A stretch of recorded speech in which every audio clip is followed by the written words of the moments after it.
Entends-tu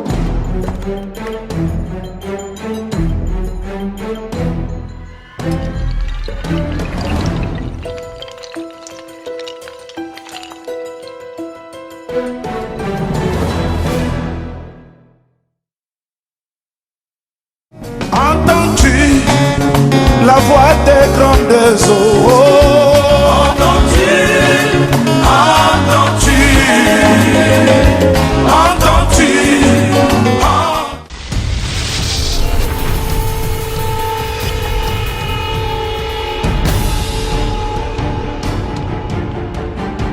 Shalom et bienvenue sur Vidéo Tabernacle. Vous êtes dans VDG, autrement dit la voix des grandes eaux.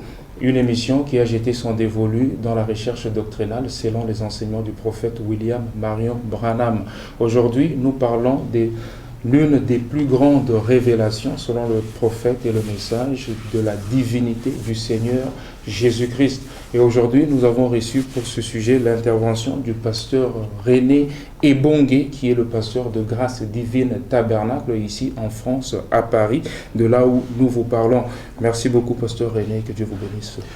Merci beaucoup, frère Jules, que Dieu vous bénisse et qu'il bénisse ces moments que nous allons passer. Je crois que nous allons juste jeter une petite pierre à la construction que nous faisons, qui est de parfaire le corps de Christ. Par les paroles que nous dirons, certainement, nous pourrons aider quelqu'un. Dieu bénisse. Amen. Merci beaucoup pour votre contribution que nous accueillons chaleureusement. Nous parlons de la divinité du Seigneur Jésus-Christ. Nous notons déjà que le mot Dieu signifie un objet d'adoration. J'aimerais savoir, comme étant ma première question, le Dieu que vous adorez, à quelle forme?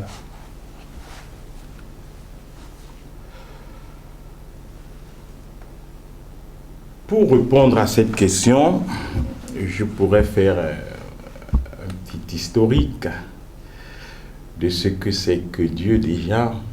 Déjà, vous avez noté que Dieu, c'est un objet d'adoration. Et ce que je peux dire par rapport à l'historique, c'est que Dieu s'est toujours manifesté sous plusieurs formes. Nous voyons que dans l'Ancien Testament, il était sous la forme de l'Esprit. Et nous voyons qu'au milieu, il revient dans la forme de son Fils, le Seigneur Jésus-Christ. Donc c'est ce qu'on a appelé Dieu avec nous. Et au temps de la fin, ou tout au moins au début de l'ère de l'Église, selon Acte 1, 8, je vous enverrai une puissance qui surviendra sur vous. Vous recevrez le Saint-Esprit. Dieu est venu sous une autre forme, appelée le Saint-Esprit. C'était Dieu dans l'Église, Dieu en nous. Donc, je pourrais dire que le seul Dieu unique que nous adorons, pour moi, c'est le Seigneur Jésus-Christ. Donc, vous me direz certainement sous quelle forme il est aujourd'hui. Peut-être ce sera ça justement notre point culminant. Mais je vais dire que le seul Dieu que nous adorons, c'est le Seigneur Jésus-Christ. Merci beaucoup pour la réponse. Le seul Dieu que nous adorons, le Seigneur Jésus-Christ, que nous savons à un certain moment a pris une forme humaine. Oui. Est-ce cette forme corporelle que Dieu avait prise? Est-ce la forme Dieu? Oui, je dirais oui. C'est-à-dire que Jésus-Christ est le seul Dieu que nous adorons parce que, si vous remarquez dans la Bible, quand Dieu s'est révélé à Abraham, nous connaissons un peu, nous les lecteurs du message, dans Genèse 18, Dieu avait pris une forme humaine. Cette forme-là, c'est que Dieu a pris les éléments de la terre, les 16 éléments, comme le prophète nous l'enseigne, et il a formé un corps. Et il est entré dans ce corps. Nous voyons Abraham se prosterner devant ce corps-là. Plus tard, nous voyons le Seigneur Jésus, lorsqu'il naît, les anges vont annoncer aux bergers qui étaient sur les montagnes, en train de paître les troupeaux, que le fils de David est né. Ils viendront adorer. Nous avons vu les mages qui sont partis de l'Orient, ils sont venus adorer ce bébé Jésus. C'est vrai que quand nous suivons le développement tel que le prophète développe la divinité de Jésus-Christ, le prophète nous montre que, en réalité, c'est quand Jean baptisait Jésus à l'âge de 30 ans que Dieu et l'homme ont été unis, où Dieu s'est fait chair. Mais nous savons qu'avant que ce moment arrive, ce bébé Jésus a été adoré. Or, vous voyez que l'adoration revenait donc à cet enfant qui était déjà identifié comme la semence de la femme, qui était annoncée depuis les jardins d'Éden, qui devait écraser la tête du serpent, qui était identifié comme étant cet enfant dont l'origine remonte aux temps anciens selon le prophète Michée. Donc, nous remarquons que c'était Dieu qui devait se faire homme pour le but, dans le but de racheter l'homme. C'était ça pour l'aboutissement du plan de la rédemption. Pasteur René, vous aviez mentionné que les mages, Dieu est devenu un à l'âge de 33 ans, Oui. mais néanmoins les mages l'ont adoré. Oui. Donc c'est-à-dire que les mages ont adoré le corps du bébé Jésus. Oui. Si le corps du bébé Jésus est adorable, vous avez vous-même brisé le principe d'adoration. Parce que comme j'ai introduit au début, Dieu est un objet d'adoration, premièrement. Il n'est pas un être d'adoration. Et le frère Branham dit dans question-réponse sur la Genèse, il dit que personne ne peut voir Dieu dans une forme corporelle. Oui. Parce que Dieu n'a pas de forme corporelle. Le bébé Jésus ne peut pas être adoré parce que le corps n'est pas adorable. Oui. Le corps de Dieu, en réalité, Dieu est invisible. Dieu est esprit. Nous le savons. Voilà. Mais nous savons que dans le but d'accomplir une œuvre précise, parce que Dieu, nous savons que même avant que Dieu devienne colonne de feu, cet attribut de la plénitude de la divinité, même avant que Dieu devienne cette colonne de feu, Dieu était, il remplissait l'univers, il était, comme le prophète dit, il était celui qui était par lui-même.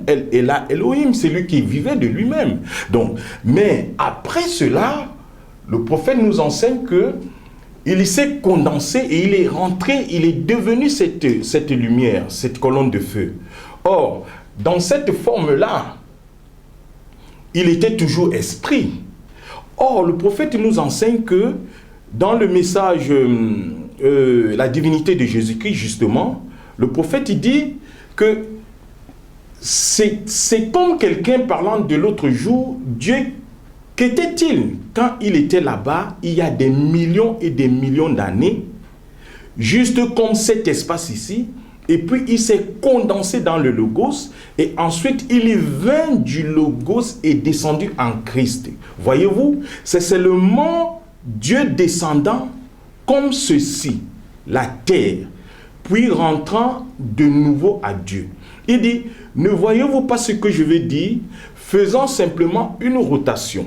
Il descend de l'espace, de l'éternité, faisant une rotation. Il entre dans le Logos, du Logos dans l'homme.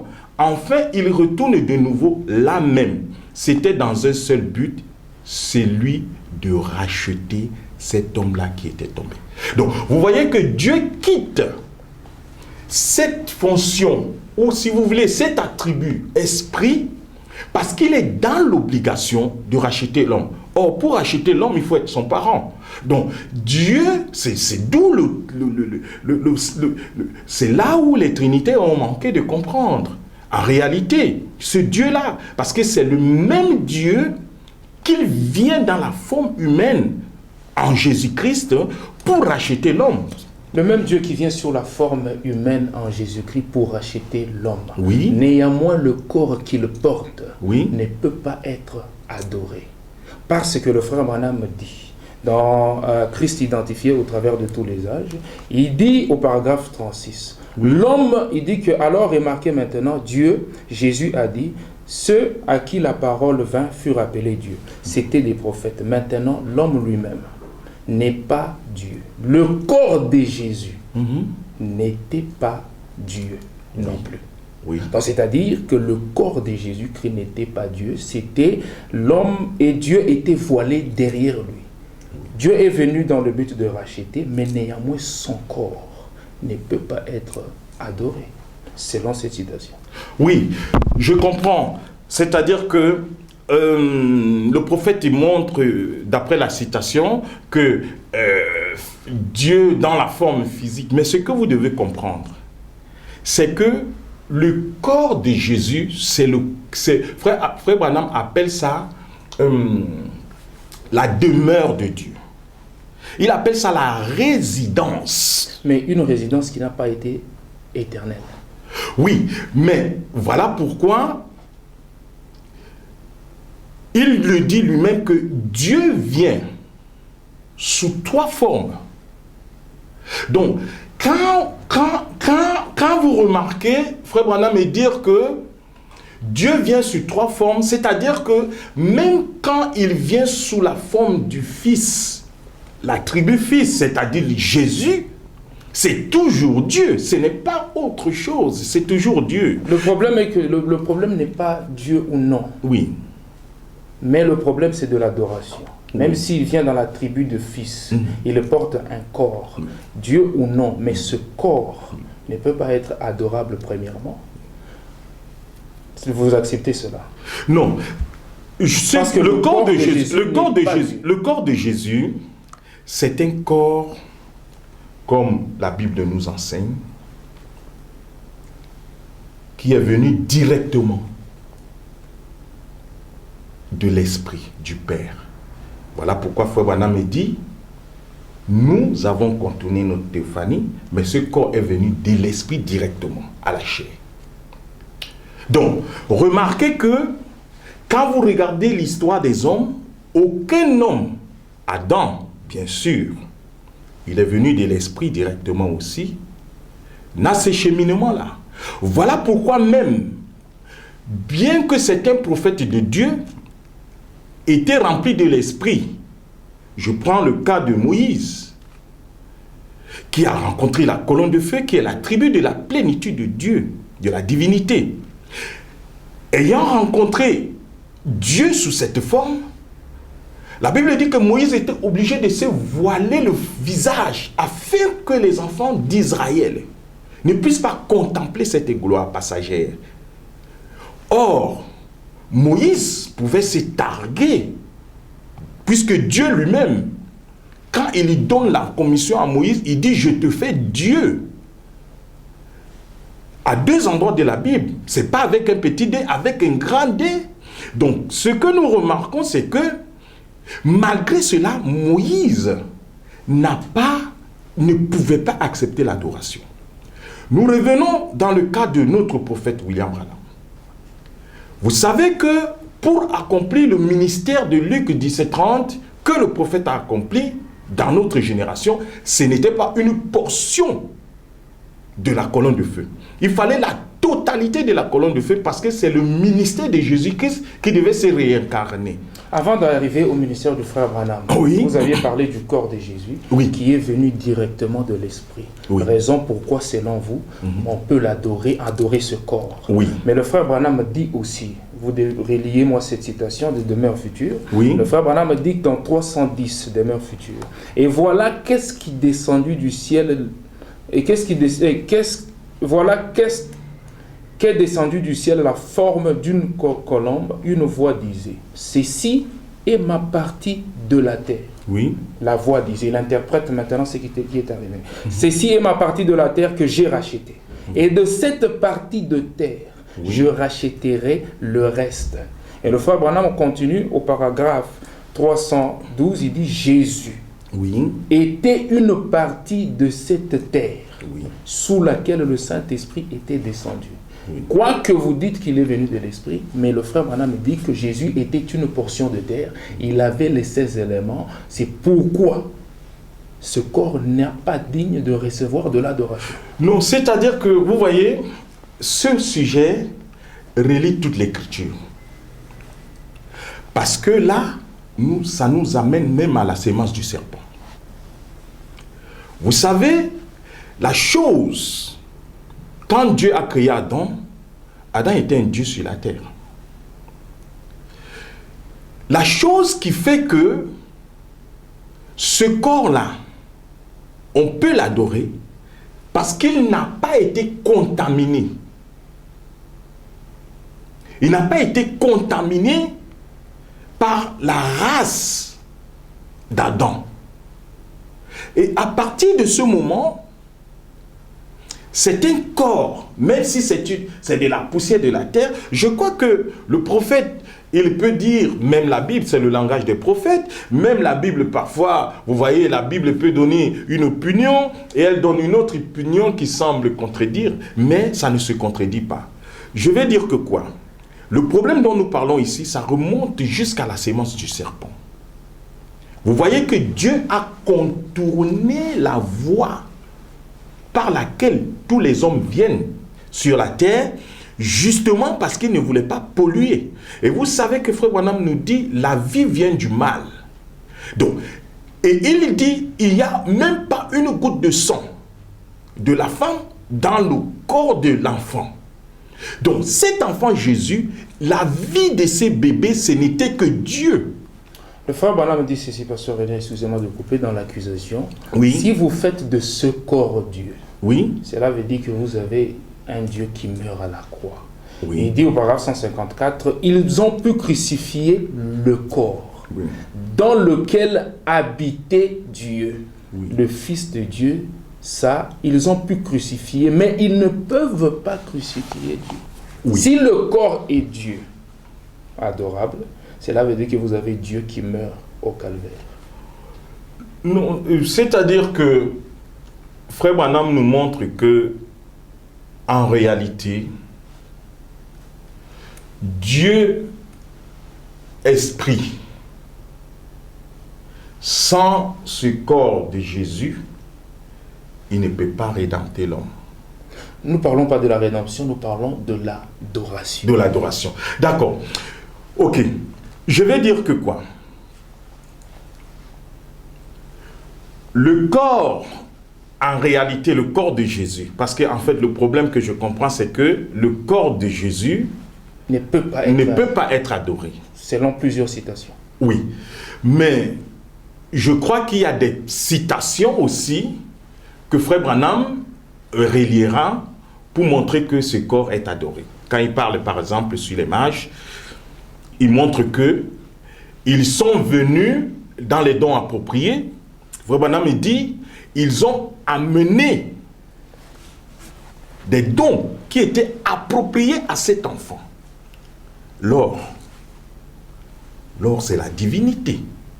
Donc, cet enfant, c'était déjà un Dieu à la naissance. Donc, Dieu c'est l'objet d'adoration. Donc, quand ils amènent l'or, l'encens et la myrrhe. Vous avez une citation qui dit que cet enfant était Dieu à la naissance.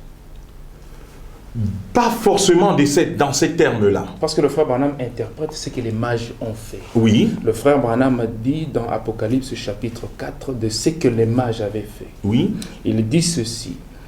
Puis dans ce glorieux joyau qui venait de la poussière, parce qu'il était fait avec la poussière. Oui. Jésus-Christ a fait avec la poussière, n'est-ce pas? Il a mangé de la nourriture comme vous et moi. Son corps était de la poussière, oui. Le calcium, de la potasse, du pétrole et de la lumière cosmique, mais en lui demeurait la lumière éternelle. Oui. Il dit, les mages, il n'est pas étonnant que les mages aient dit à l'étoile, guide-nous jusqu'à ta parfaite lumière. Oui. Il ne faisait que refléter l'éclat de la seule lumière parfaite. Ce que les mages ont fait n'était pas l'adoration du corps bébé Jésus.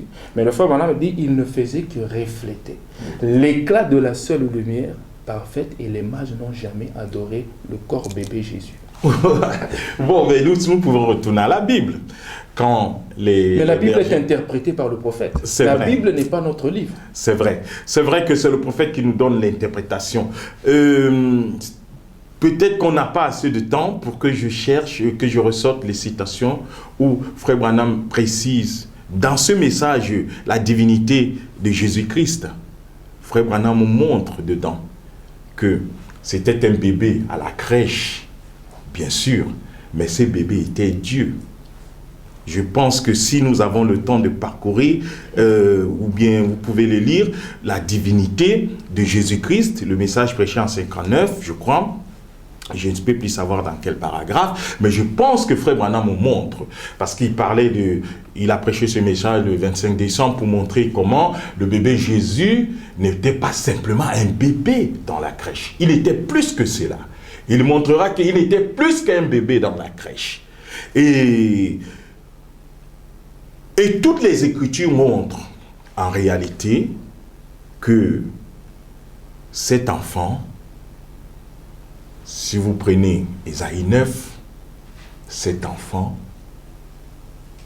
il est aussi Dieu. Il est le Père. Il est tout. Cet enfant n'est pas le Père. Parce que Jésus-Christ a dit que le Fils ne connaît rien et ne fait rien jusqu'à ce qu'il voit faire au Père. Mais maintenant, entre Jésus qui parlait, qui était le Père et qui était le Fils? Bon, Frère Branham nous parle, dans le message, Monsieur, nous voulons voir Jésus, qu'il a prêché en 58. Je n'ai pas la citation en français, mais elle est en anglais. Frère Branham me dit, c'était Jésus dans Jésus. Puisque Frère Branham, il typifie le Christ. Dans certains messages, il appelle Jésus. Mais vous verrez qu'en général, il appelle le Christ. Voilà pourquoi il dira, c'était le Christ dans Moïse. C'était le Christ qui était le rocher qui conduisait les enfants d'Israël. C'était le Christ. Mais dans ce message, la Frère Branham dit, c'était Jésus entrant dans Jésus. Mais le Jésus qui est entré dans Jésus, qui était le Père et qui était le Fils? Parce qu'il y avait Jésus corps, et il y avait Jésus le grand esprit qui entra là-bas. Non, en réalité, le corps prend simplement la fonction de fils. Puisque Dieu est un. Mais c'est dans les attributs qu'il change de forme. Puisque Dieu étant un, s'il vient selon une certaine dispensation, il prend d'office le nom qui est accompagné à cette dispensation. Quand Jésus est appelé fils de Dieu, c'est pas qu'il est moins que Dieu. En réalité, il est simplement une certaine forme dans laquelle Dieu s'exprime. Or, Dieu étant esprit, il doit diminuer. Voilà pourquoi la Bible dit, il est descendu de la gloire. C'est-à-dire, il est parti de l'invisible au visible. Jésus-Christ a dit à la femme samaritaine, l'heure vient où les véritables adorateurs adoreront qui? Dieu. Non. Le Père. Voilà. Maintenant, c'est lui qui était né dans la crèche. Était-ce le Père ou le Fils? On ne peut pas dire qu'il était le Père parce que la fonction ne cadre pas. Vous ne pouvez pas avoir l'appellation Père et le correspondre forcément au Fils, même s'il était un dans les trois. Le problème, c'est que ce sont des attributs ou les titres. C'est que moi, j'aimerais que vous puissiez différencier entre Jésus-Christ le corps et Jésus-Christ l'Esprit, parce qu'il a dit que le Père, vous adorerez le Père en esprit. Mais vous n'adorerez pas le Fils, parce que le Fils, c'est celui qui est mort à la croix. Mais l'adoration concerne le Père qui est le grand esprit. Si vous adorez le Fils, cela veut dire que vous avez brisé le principe d'adoration qui dit que nous adorons un Dieu invisible. Or, le corps de Jésus-Christ est d'abord visible. Oui, c'est cela. Mais Dieu, ça rentre dans la grande sagesse de Dieu. Parce que Dieu, en tant qu'esprit, il ne pouvait pas. Vous voyez, il faut prendre le plan de la rédemption dans sa globalité pour comprendre aussi ce mystère-là. Parce que si vous prenez Dieu en tant qu'attribut Père, il n'y a pas de rédemption. Vous savez que quand Dieu a créé Adam, Frère Branham nous dit, Adam, venant de Dieu, était esprit. Mais quand vous regardez plus bas, vous voyez que Adam, plus tard, quand il est formé avec les 16 éléments, il quitte l'attribut esprit, il rentre dans l'attribut corps. Donc, Adam devient une âme vivante dans un corps. Or, Dieu n'est pas resté simplement avec l'imaginaire d'Adam tel qu'il était esprit. Parce que Adam a vécu comme esprit. Frère Branham le dit, que Adam a vécu comme esprit et il gouvernait comme le Saint-Esprit gouverne l'Église. On ne le voit pas, mais il nous gouverne. Je voulais ajouter quelque chose. Je voulais dire ceci. Pour comprendre ce mystère, il faut prendre un autre thème. Si on veut revenir sur le principe de fils, parce que Dieu prend la forme de fils pour racheter l'homme. Parce que aussi longtemps que vous avez le péché Adam, si vous revenez avant Adam, vous ne pouviez pas voir l'attribut fils, parce que ça ne servira à rien. Bon, je pense que nous avons peut-être mélangé les sujets. Oui. La rédemption et l'adoration. Oui. Non, ça va ensemble. Hein. Si nous parlons oui, ça va ensemble. Si nous parlons de l'adoration du corps de Jésus, oui, nous devons aussi adorer le corps Branham. Oui. Si nous adorons le corps de Jésus. Oui. Parce que vous avez dit que Dieu s'est manifesté en toi. Il est le Père, il est le Fils dans la tribu de Jésus, mais il est le Saint-Esprit dans la tribu de Branham. Voilà. Donc si nous adorons Jésus-Christ, nous devons aussi adorer Branham. Justement. Donc, voilà pourquoi je dis, le principe de l'adoration est lié avec la sémence du serpent. C'est-à-dire? C'est-à-dire que William Branham, s'il n'était pas issu de la sémence, c'est-à-dire que s'il n'était pas contaminé, il aurait eu le droit de recevoir l'adoration. William Branham n'a jamais été contaminé. Il était contaminé par quoi? Mais frère Branham, William Branham est né de Charles et Ella Branham. C'est-à-dire qu'il est contaminé? Ah oui! Frère Branham dit toute la race humaine. La manière que nous venons sur la terre, pas le sexe, je dis la chose telle qu'elle est. La façon que nous venons sur la terre, pas le sexe, disqualifie tous les êtres humains. Voilà pourquoi, frère Branham, lorsque les gens ont voulu commencer à l'adorer, parce que ça s'est passé. Frère Branham, les gens ont voulu l'adorer. Il a dit,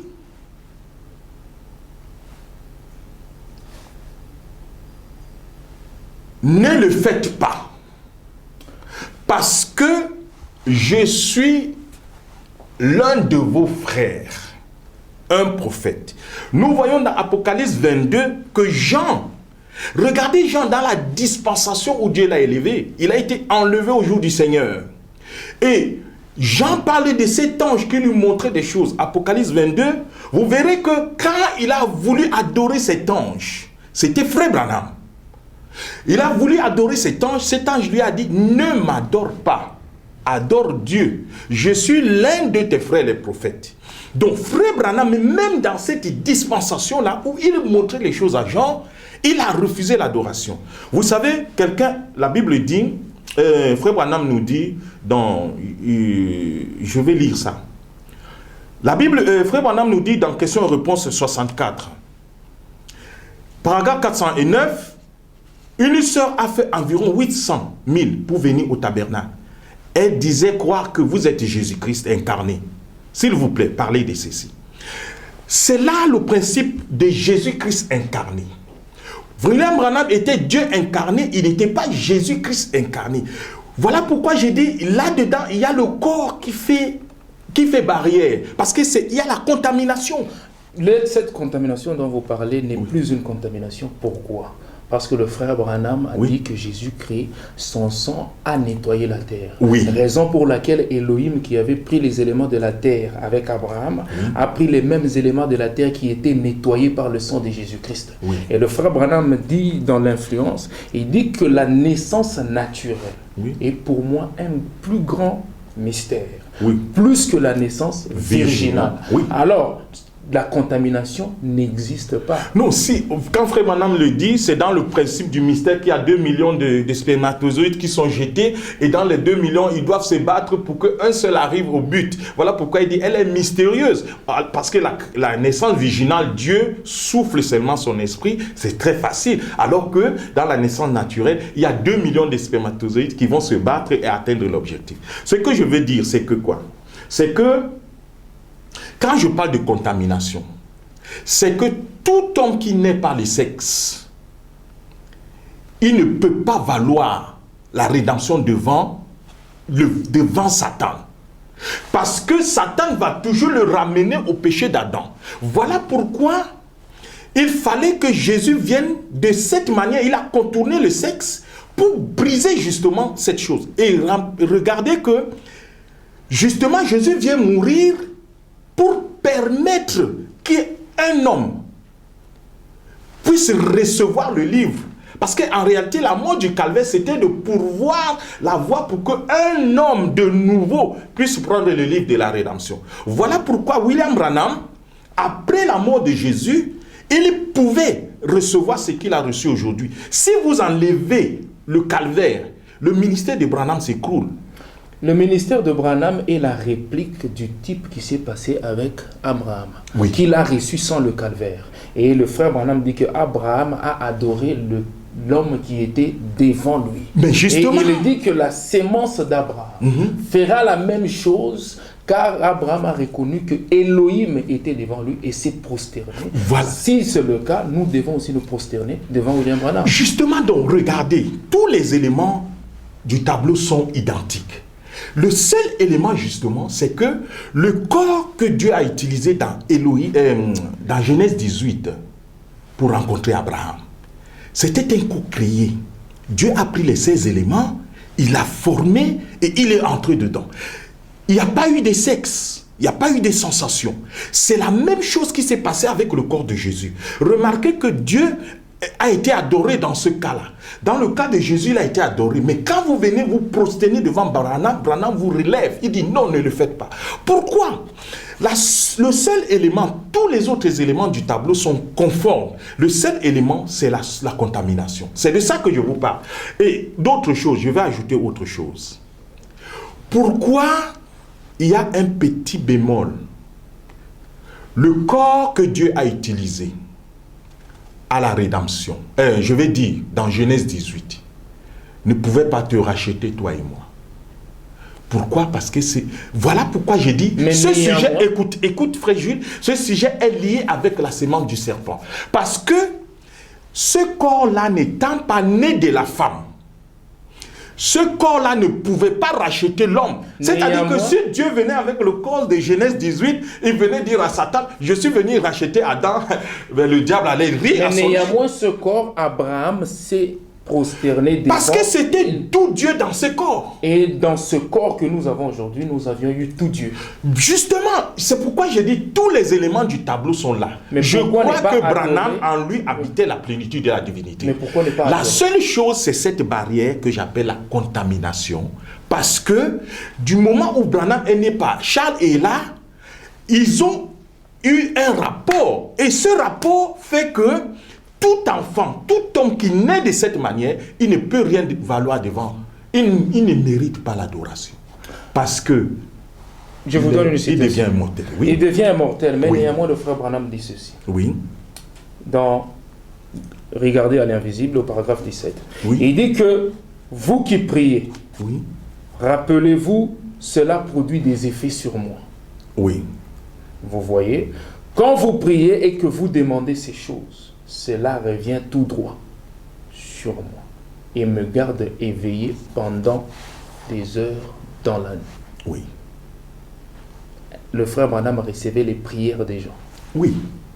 Et le frère Branham a accompli le ministère qu'Élohim avait devant Abraham et recevait des prières. L'adoration ne lui est-il pas permis? Oui. Je vous dis, Branham aurait pu tout recevoir, sauf l'adoration. Pourquoi? Je vous ai déjà donné la raison. Frère Branham, les choses qui se sont passées dans le ministère de Frère Branham, je vous dis, Si certains frères ont commencé à adorer Frère Branham, il y a beaucoup d'éléments qu'ils peuvent vous donner. Parce que c'est le ministère de Jésus-Christ qui se réincarne. Ce n'est pas Jésus-Christ qui se réincarne. C'est le ministère. Non, le Frère Branham a dit que Jésus-Christ était en lui. Vous avez la manifestation de Jésus-Christ présent ici Oui, ce soir. voilà, la manifestation, c'est-à-dire que le ministère, Frère Branham ne dit pas que Jésus-Christ s'est incarné en lui. Non.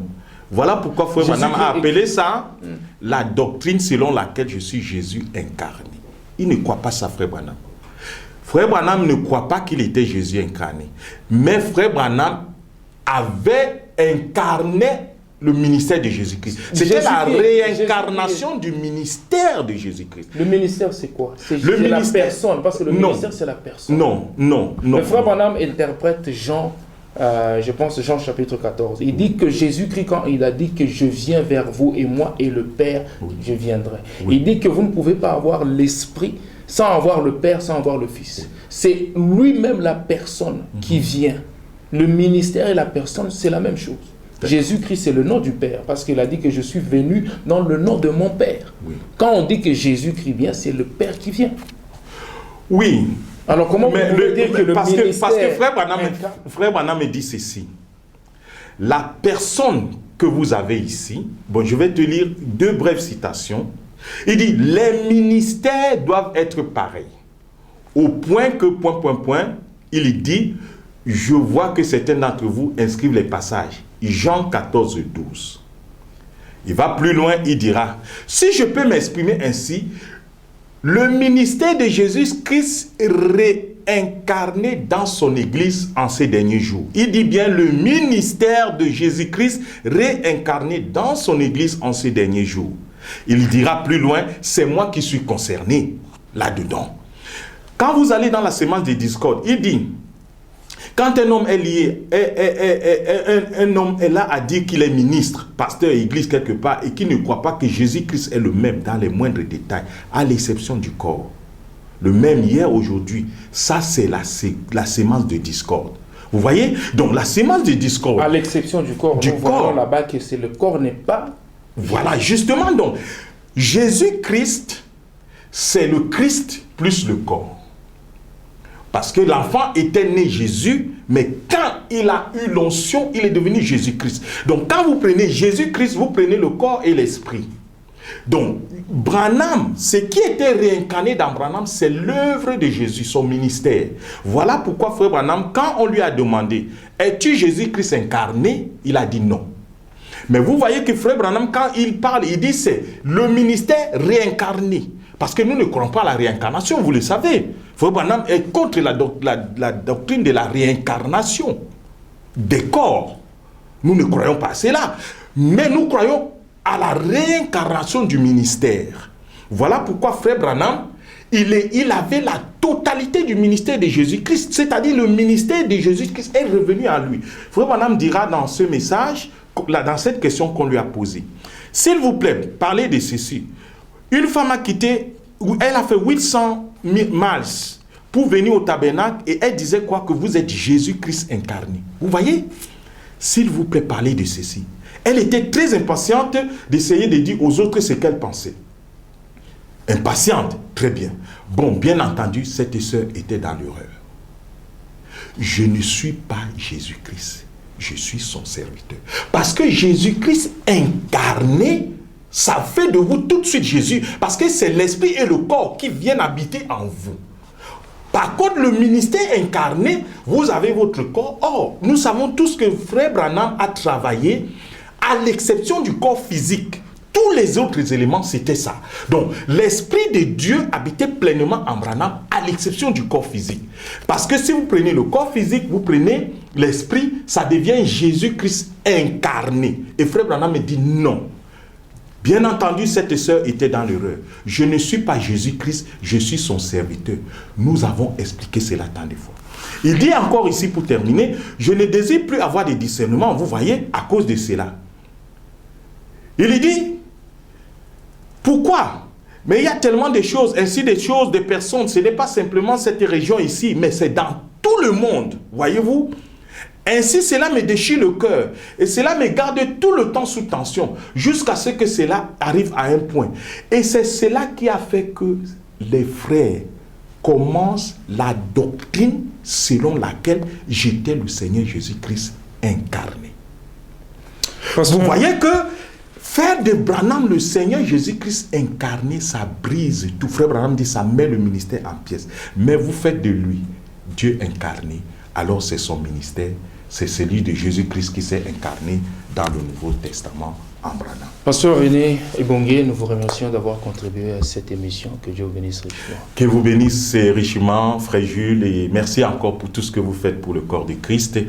Et je crois que nous avons essayé d'apporter notre petite contribution à cet édifice. Amen. J'espère que vous qui avez suivi, vous serez soit édifiés ou donné l'envie de chercher encore dans les Écritures. Nous avions eu le pasteur René Ebongué de Grâce Divine Tabernacle ici en France, de là où nous vous parlons. Je remercie le frère Yves Panzou et le frère Dominique Kanga qui a été derrière les caméras aujourd'hui. Que Dieu vous bénisse et à la prochaine. Bye bye.